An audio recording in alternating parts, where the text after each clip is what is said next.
Hi there. So this is my paper, which I was going to be giving at the London Theatre Seminar on the 1st of March, but the snow got in the way. So it's called Rest in Peace, and it's about performing silence in professional wrestling. Alongside this, there's kind of a PowerPoint presentation. I'll refer to that as I speak, trying to give kind of clear indications of slides and which bits of the YouTube recordings to watch that kind of illustrates what I'm trying to say.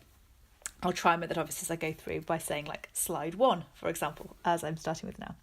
So I want to start my talk with a short film. So if you go to slide 2 here, I often show this at the start of my talks and actually wrote about the importance of the commentary in this section as part of my chapter in Performance and Professional Wrestling, which is the co-edited book that I did with Broderick. It seems to say, I think, a good deal about professional wrestling and immediately initiates those non-wrestling fans in the audience. So feel free to watch that short clip. So as you watched, and given the context for tonight and the folks in the audience, as I expected to speak to, I imagine you could immediately read it as a form of theatre. So Henry Jenkins refers to professional wrestling as masculine melodrama, building on Roland Barthes' seminal reflections in Mythologies. Quote, "Wrestling is not a sport, it is a spectacle, and it is no more ignoble to attend a wrestle performance of suffering than a performance of the sorrows of Arnolfo or Andromache." So I would take issue with this. It kind of depends, of course, on your definition of sport, and it probably also depends on your definition of performance. But suffice to say, professional wrestling and theatre have often been read analogously. And I'm hoping you get a sense of this from the initial piece of film footage that you watch there between The Undertaker and Mankind. But what sort of theatre is this, to use Barthes' term, spectacle of excess? Well, it is a noisy theatre, slamming bodies, shouting crowds, pyrotechnics, loud music.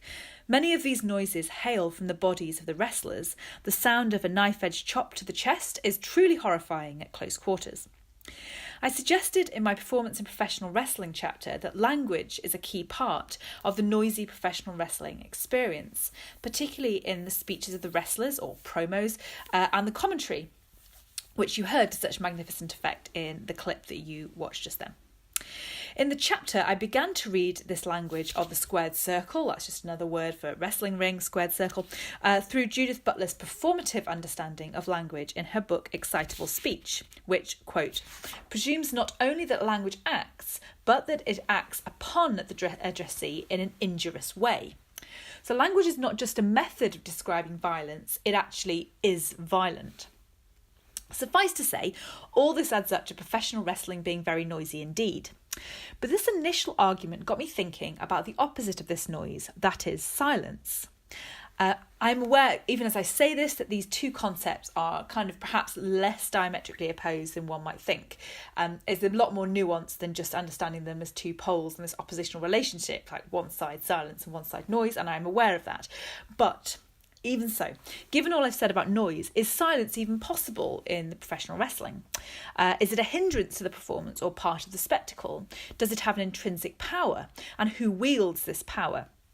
So in this paper, I've kind of, I hope, proven that the squared circle's noisy, and now want to kind of veer off in the opposite direction and explore silence. And a lot of what I'm going to say here is kind of some initial thoughts around this, really. It will eventually become something written, but this is a great opportunity to kind of just share it in spoken form, just to kind of play around with some thoughts, really, play around with some examples, and also play around with kind of a theoretical underpinning for this that I'm kind of exploring, I guess. So if it feels a little bit speculative, that's kind of intentional. And yeah, if you wanted to get in touch with me after this and just share some thoughts, then that would be brilliant. It would really help me as I put this together as a bigger piece.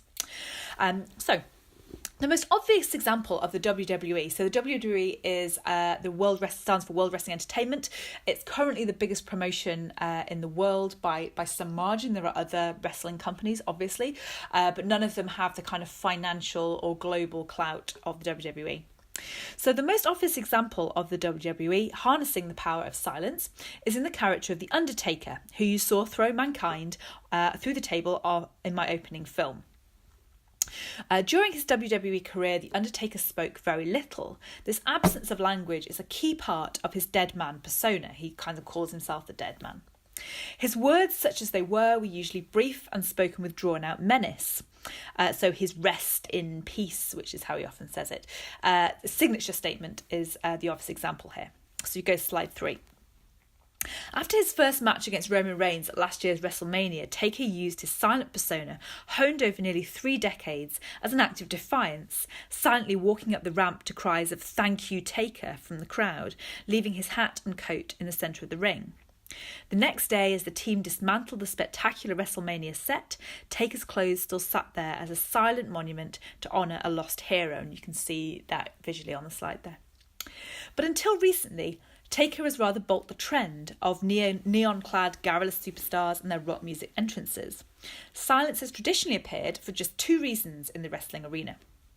Either a storyline isn't getting over, that's kind of wrestling parlance for being accepted, and the crowd sits in silent boredom, or else a real injury occurs in the ring and a silence of genuine concern fills the space. So both of these cases are usually resolved relatively quickly. So in the first scenario, the match ends and the scriptwriters are forced to rethink their angle. So it's not getting over and they have to do something to engage the crowd in a different way. In the second scenario, the wrestler either gets up to cheers and carries on fighting valiantly, in which case it's probably part of the storyline, or else is whisked off to a medical facility. So silence then used to be an unfortunate byproduct of professional wrestling, something to be avoided at all costs. So here's an example for you just to show you how this functions. So after the WWE bought rival promotion WCW in 2001, for example, the former tried to integrate the characters and the storylines of the latter. In July of that year, an all WCW match between Booker T and Buff Bagwell went down as one of the worst in wrestling history. And as a wrestling fan, I can honestly say that really is saying something. There were some terrible matches, as some of you might be aware. Anyway, Stephanie McMahon, who's the current Executive Vice President Creative of WWE, daughter also, of course, of Vince McMahon, who set up WWE as we know it now, recollects, quote, "We were in Tacoma, which is a giant facility, and the match did not resonate with the crowd. Silence is deafening no matter where you are, but the silence echoed off the walls and was even louder in that large venue," end quote. "It doesn't matter if wrestlers are loved or hated," says Sharon Mazer, "as long as they are not received with silence and indifference. Wrestling makes you want to shout," confirms Jenkins, "and perhaps we've had too much silence." So no doubt both these commentators are definitely correct. But, here's the but, I suggest silence is more potent than might be imagined in professional wrestling. I want to ground this claim in an example I discussed in my Performance and Professional Wrestling chapter, so you can turn to slide 4. This is the Nexus Invasion from 2010. So all you really need to know about this match is that it's supposed to be a fight between John Cena and CM Punk, 2 of the kind of biggest stars of the WWE at that time. The WWE had recently established its NXT brand, which was kind of to train up new talent, really. And as part of this, Wade Barrett won a competition, a Brit, by the way, won a competition to secure a permanent contract, but led his losing compatriots in a new group called Nexus, who then staged a coup. And you can get a sense of how this functioned on the film there on slide 4. So if it was me, it's quite a long bit of film, so I was going to just show you a small bit of this from Monday Night Raw 2010. So the timings of this are 14:20 to 15:20, and then 22:37 to 23:32, if you don't want to watch the entire thing in your own time. So Mikhail Bakhtin suggests that quietude and silence are always relative, that's a quote. And I think this explains the power of this angle. The silence is all the more potent because of the general noise of the wrestling arena. So what silences are present here? This just sort of lays out, I suppose, my claim that silence is important in professional wrestling through an actual example.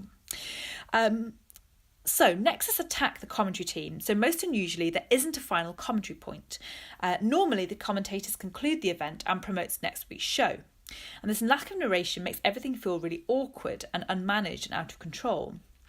The crowd is unusually quiet, as it really has no idea what's going on. The WWE director makes this silencing obvious by cutting to the single girl in the audience with her hand over her mouth in silent horror. You'll have just seen this in the bit of film that you watched. unable to find the words to sum up the spectacle that she's watching. All this silence makes the noises all the more potent. So you actually hear the slamming of the bodies, the crashing of the steps. You hear individual incredulous sort of crowds, calls from the crowd. You can actually hear them as individual things. So my claim is really that the silences that appear in this angle actually make the sounds that appear all the more kind of potent and resonant. In fact, heels, so heels is a wrestling parlance, just another word for the bad guys, seem to use silence a lot in modern WWE. The physical silencing engendered by the violent Nexus incursion is mirrored by the gimmicks of, say, The Miz. You can turn to slide 5 to see The Miz, whose recurring challenge to the crowd, "When my hand goes up, your mouth goes shut," is always met with boos. One of the newest current stars, Elias, slide 6, deliberately asks for silence when he enters the ring so he can play a song on his guitar. Again, his request is generally met with boos. One way that the WWE uses silence then is as a heel gimmick, a sign that the heel tries and fails to take power away from the crowd. Silence is also often used to build up an angle. So the stare down, for example, has been a recurring part of WWE history. So that's the tense moment where two wrestlers face each other across the ring. There's not much talking done. It's sort of a start of a match. You imagine the fighting and the violence is going to come, or the performed violence is going to come. But for that particular moment, they just stand still and look at each other. So the lack of speech or movement in these stare downs and the stillness of the bodies bring an added sense of anticipation to any angle. And if you go to slide 7, you'll see one of these, which is Hulk Hogan facing off against the Ultimate Warrior in WrestleMania 6. But you might want to think about something like The Rock standing his ground in front of Stone Cold Steve Austin before WrestleMania 17. But these examples from wrestling history do not yet answer the question of how this silence actually functions, nor does it pinpoint its power or potency, or its relationship to important elements of wrestling experience, such as the body or the performed violence. In order to dig a little deeper into this increasingly prevalent silence, I want to turn to ideas from Martin Heidegger before returning to some more concrete examples. So this is the kind of super speculative bit of this paper. I think the wrestling stuff stands. I think the Heidegger stuff I'm still kind of working out how it fits in, but I think Heidegger has something very interesting to say about professional wrestling, or at least you can get him to say something interesting about professional wrestling, might be a better way of putting it. And so I'm sort of speculatively, I suppose, negotiating a number of different ideas. And if you turn to slide 8, you'll see that in a kind of visual form if you want to kind of follow along with the next kind of slightly more densely theoretical bit of this paper. So I turn to Heidegger first because of the importance of the body to his argument.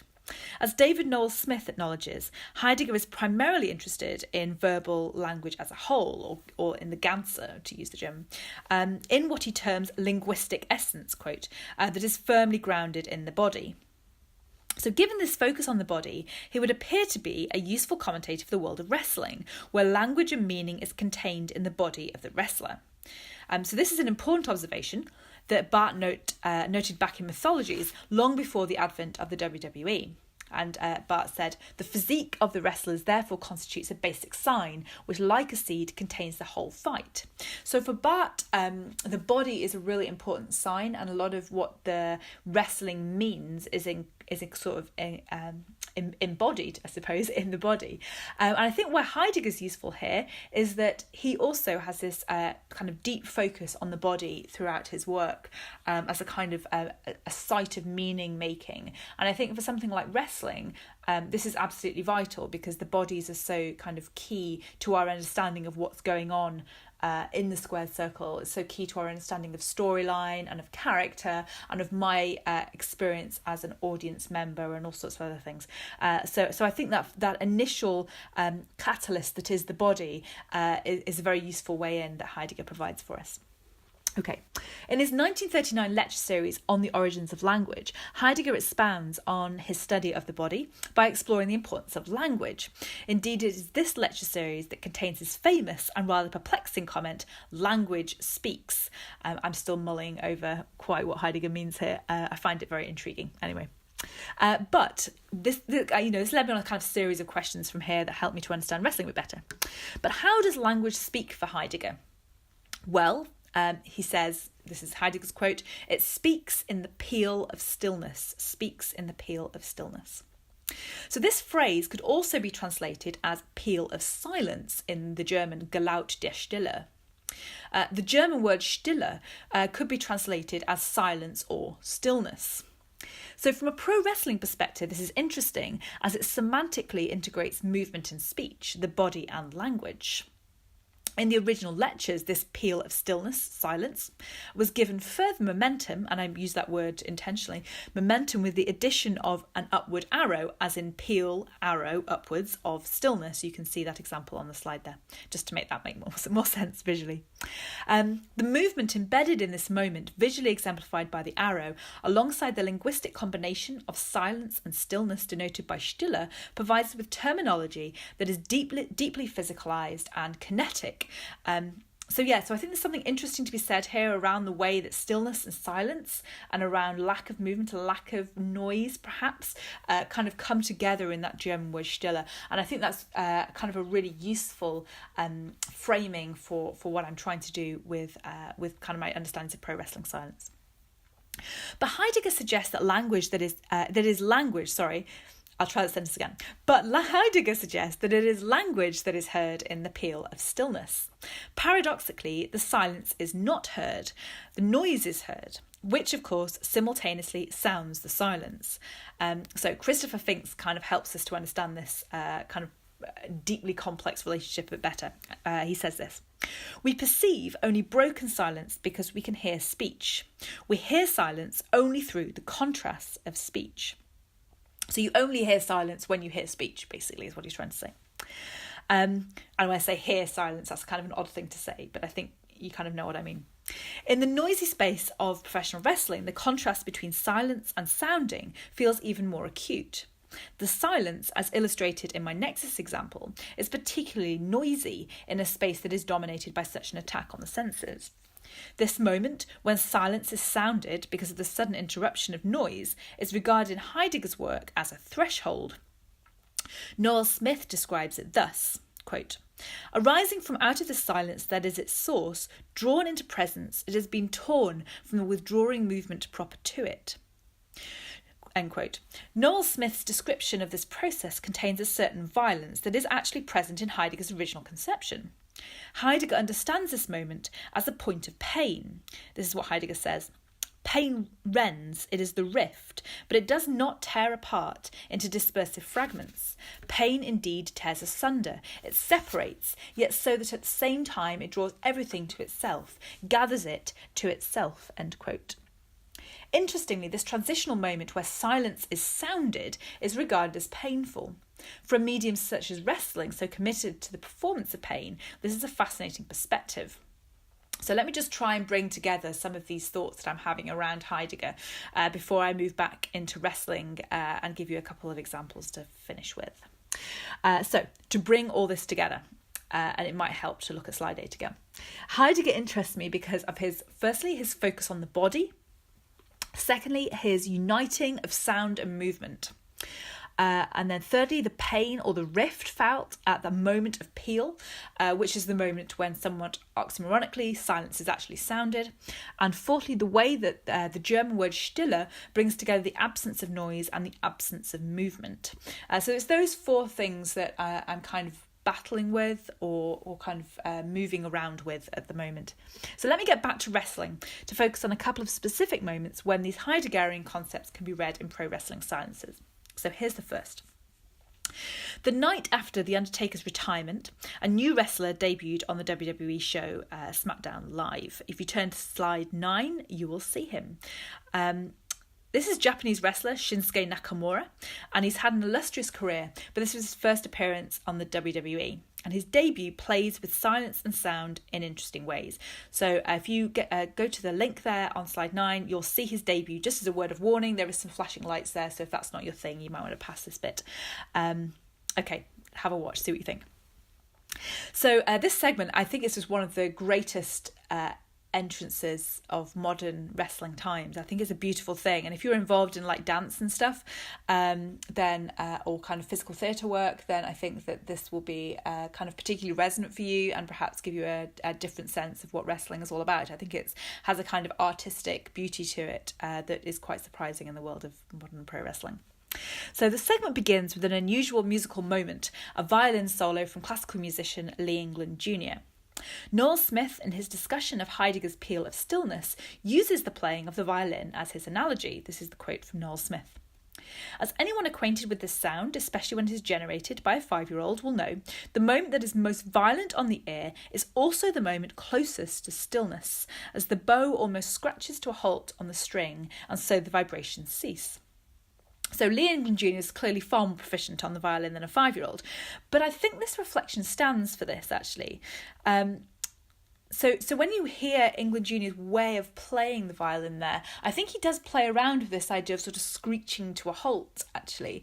And that the moments that are closest to silence, you can feel it on the string, that when the vibrations suddenly cease. I think that stands both for the 5-year-old and for kind of a professional violinist like Lee England Jr. So England Jr.'s crossing of that threshold or rift, moving from silence to sound, is met with a dramatic cheer of recognition from the crowd. So as the moment of the sound here is greeted with the moment of sound from the audience, it's sort of a moment of kind of resonant conversation between the two sounds. Further, Nakamura's distinct physical movements play with stillness and activity. So you might want to note the contrast, for example, between his held bow to England Jr. and his launch into the crowd, or between his static gesture in the middle of the ring and the prowling beforehand. This sense of tonal change is relatively unusual in current WWE, where wrestlers seem more interested in consistently high-paced performances. Consequently, Nakamura refused to speak for a number of weeks. So normally a new wrestler will arrive and challenge a more established wrestler, either with a verbal promo or at least with a shock attack. So either kind of in terms of the language that they use or in terms of the physicality they use. So Nakamura refuses to do this. When he does finally speak, he answers a heel, that's the baddie Dolph Ziggler's questioning of his identity, by simply saying, "I am Shinsuke Nakamura." His emphasis and intonation, I think, reflects my previous acknowledgement of Butler's violent language. So Nakamura moves to the consonant. So one of the things I write about in performance professional wrestling is the importance of consonants for promo work as a violent challenge. That violent linguistic challenge, which is backed up by the violent physical challenge, is normally embedded in the consonants of the speech. So I think it goes back to what I talk about in terms of Butler. So the language itself here has an innate ferocity. So Nakamura isn't kind of throwing a punch here, but in the very way he says his own name and only his own name, he doesn't say anything else in that first recourse to Dolph Ziggler. It has that kind of ferocity about it. Okay. So it reflects Butler's question, quote, "What if language has within it its own possibilities for violence and for world shattering?" Another example, if you turn to slide 10, you will see this example. Another example is provided by UFC champion Ronda Rousey's appearance at WrestleMania 31. So this little bit here is a kind of a changing narrative because of current changes in WWE. So I'll try and bring you up to date at the end here with what's going on with Ronda Rousey. So at WrestleMania 31, Rousey teamed up with The Rock to challenge WWE executive members Triple H and Stephanie McMahon. When Steph shouts into Ronda's face, "Who do you think you are?" Ronda refuses to reply. Eventually, she traps Steph in an armbar, breaking her silence in a physical sense with an evident moment of pain. So Ronda's lack of speech intervention stands in sharp contrast to the constant talking of the other characters in the ring. They're just constantly talking to each other and constantly shouting, and yet Ronda just sort of stands there in silence, and the contrast there is really marked. So I think this is partly because at this point anyways, Ronda's not a WWE star and therefore not necessarily what we could term good on the mic, although frankly she's next to The Rock, who no one looks good on the mic next to The Rock. But I think it also brings a sense of intensity to Ronda's performance, and it's an intensity that until relatively recently has not been seen very much in women's wrestling. So she kind of sets her own benchmark as a character. So Ronda has recently built on this sort of silent ass-kicker persona by actually joining the WWE as a regular character. So she didn't actually speak on her arrival, very recent arrival actually, preferring instead to simply point at the WrestleMania sign, which was above the ring, to signal her intention. You can see that picture there. while on her last appearance she broke the silence through the pain of an armbar on Steph, this time she remains stiller, that is still and silent. And she kind of built on this most recently, just in the past week, when she kind of put Triple H through a table. Again, there was a lot of talking in the ring, very similar to the WrestleMania 31 storyline. Everyone else was sort of talking and shouting at each other, and it was getting kind of verbally violent. And Ronda Rousey's response was to put Triple H through the table, and that was her response, rather than to respond in a kind of verbal sense, I suppose. So she's playing around with these ideas without really realising that she's playing around with Heidegger, but I think she probably is. So let me just conclude. I agree with Mazur and Jenkins when they point out what a noisy medium professional wrestling really is. However, to leave it there is to obfuscate an important element of pro wrestling performance. That is the more nuanced way it plays with silence and sounding. Yes, as Butler suggests and as pro wrestling testifies, quote, speaking itself is a bodily act. But I suggest so is silence, and it is this shifting between the two that is a defining aspect of contemporary pro wrestling performance. So thanks so much for listening to this. I hope it gives a sense of some of the things I'm working on right now. I'd be really happy to hear from anyone via email or whatever about what they make of this paper, and about what they think about this notion of silence in pro wrestling. If they have anything else to add, I'll look forward to kind of continued conversations with any of you around this over the next few months. Thanks so much.